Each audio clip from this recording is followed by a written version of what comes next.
What is going on, guys? Carter here with Edge Mindset. Thank you for joining me. Thanks for subscribing, liking, commenting, all that stuff. I really, really appreciate it. And if you haven't done those things, do it. Do it now. Do it, go down. Do it now. Press those buttons. Okay, I kind of lost it there for a minute. I felt strong on that impression for the first few, and then the first few words, and then it kind of dribbled out, so my bad. But yeah, rate me down below on my Arnold impression for what I did say. So we're taking a look at the McNees MAC2 V2 3.5. A lot of numbers going on here. Now I have, I've reviewed one of these before, the MAC2. A buddy of the channel sent it in for me to check out. And I swear it was a little different than this. I thought that was a MAC2 V2. Maybe that was a V1. I'm not quite sure. If anyone can, and I'll dive into it in a minute. This is a precursor request. If anybody can comment down below what their thoughts are as I kind of run through why this seems different, please do so. USA made, smallish batch production knives, right? From a custom maker. So Jonathan McNees is a custom knife maker by trade. Been making knives for a long time, and he's recently dived into doing small batch USA made production knives. Mainly small batch only because that's all you can really get away with in this country with manufacturing. Like, it is how it is. Like, it's very difficult to fire up a full-on mass production company nowadays, right? Like Benchmade. I don't see another Benchmade Spyderco contender coming on the market anytime soon, if ever. It's just how it is. But McNees kind of does... really cool. He toes that line, in my opinion, of being, very pro-American, right? Without being over the top with it. He kind of has his knives and his vibe has a little bit of an edge to it, right? But they're not aggressive, right? They are primarily EDC knives, and that's what this is. It is an EDC knife. It's a carry-friendly knife. This is the larger version. You can also get it in a 3-inch blade for a smaller knife. And that is a perfect segue into specs. So 3.5 inches overall, just over 7.5 inches. No, overall. 3.5 inch blade length, just over 7.5 inches overall length. Check out the weight. I don't know what the weight is, but it's pretty light for how big it is, in my opinion, and how thick the stock is. 4 ounces. Boom. Another nut and fancy reference. This would make the cut. He always had a 4-ounce rule for folders. But back in those days, for him to stay under 4 ounces meant he had to have like little teeny tiny knives. And now, because of high-end materials like titanium and lightning, right? Lightening of the scales. We never used to have that. You can actually get a large, what most people consider as a medium to large size knife at 4 ounces, which is very, very cool. Magnacut steel, heat treated to perfection. I think 62 to 64 HRC, somewhere around there. He's doing it pretty well. You can see some of the micro milling lines on the blade there. Some people like that. Some people don't. Acid stonewash. There is the McNees PM. PM stands for precision machined, I believe. So originally, his PMs, or his MAC2s, his MAC2s, I think were all done completely in-house and were kind of mid-techy. And then he made them more production-y. And he started to outsource certain parts, right? Like the hardware he might have another company make, or he might buy it, right? It's all US sourced, USA made, but not everything is done in-house with the PM series, I believe. I could be wrong. Pretty sure. Nice hollow ground on here, nice and tall, very, very slicey. So he does subscribe to kind of the slicey mantra. Even though this is a pretty thick and stout blade, you can see how thick that blade stock is. It is very slicey, very cutability-ish, right? That's not a word. You can slice open your Amazon packages like a laser. Now, okay, so this blade shape is called the Spearpoint, and it's almost identical to the drop point. Kind of funny. I like it, but it is kind of funny how similar it is to the drop point. I don't think anybody looking at this blade would think that's a Spearpoint. Really all it is it has a little less belly, right? This comes up a little bit more, and then this swedge is just a little bit bigger than like the drop point version. So I like it. It's great. Very utility focused. But kind of weird to do a whole nother blade shape and have it look so similar to kind of the standard. So there's 3 blade shapes, I believe. There's the drop point, there's the spear point like this, and then there's the tanto. Obviously the tanto is considerably different. Very cool. I need to get a tanto, but yeah, this spear point, just kind of funny. You don't see this one as often at like retailers. I got this direct from the McNees site because I wanted like the bronzed hardware, which looks really, really good. So that's what I went with. Nice jimping up at the top. Aggressive gear might be a little overly aggressive for some people. I like it. I like that kind of aggressive gear jimping on my knives. I think it looks really, really cool. Very functional. Titanium hardware, like I mentioned, is running off thumb studs. Can't front flip.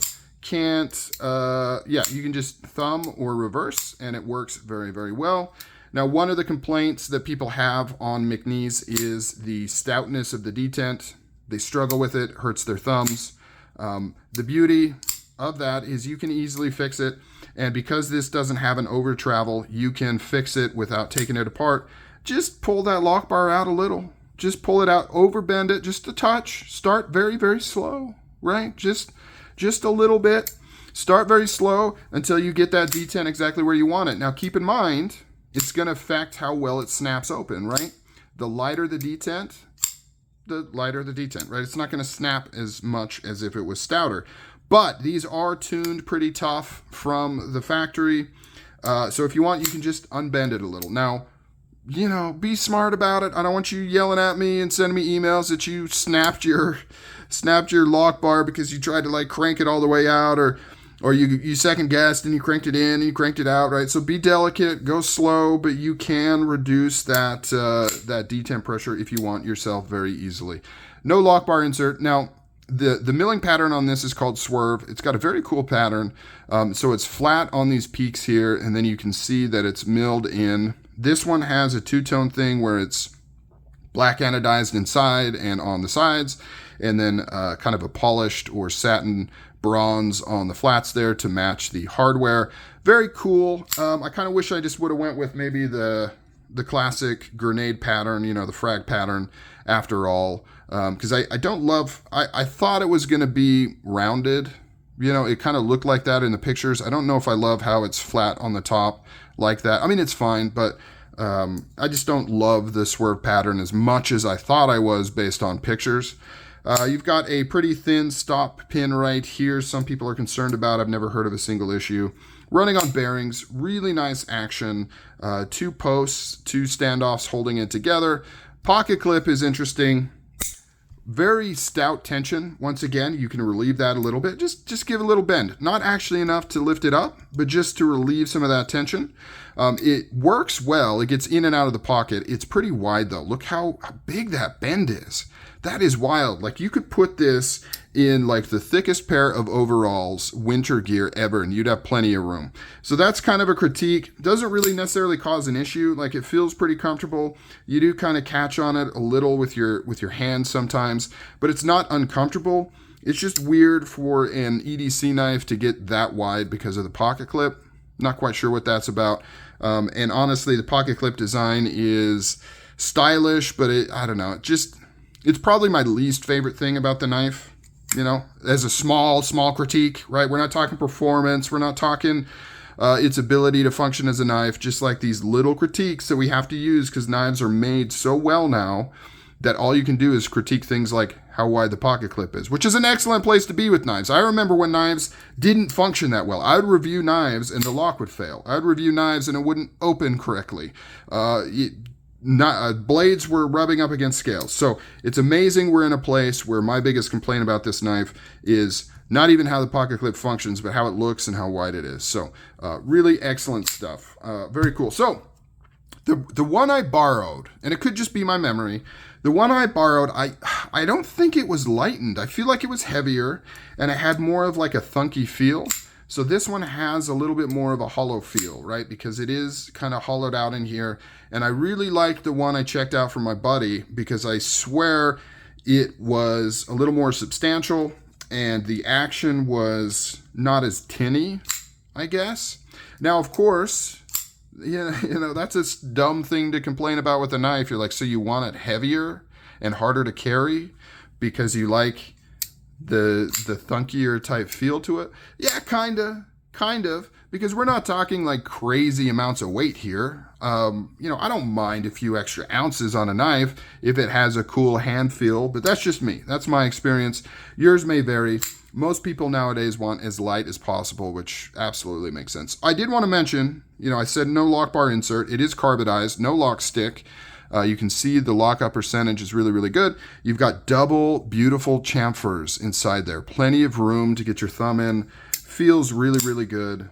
It's just a nice, snappy, little USA-made, slicey, but not ridiculously overly fidgety and slicey knife. So if you've been on the fence and you've been wondering, like, man, I got to hear what Edge Mindset says about this knife before I purchase it, now you know it's a good one.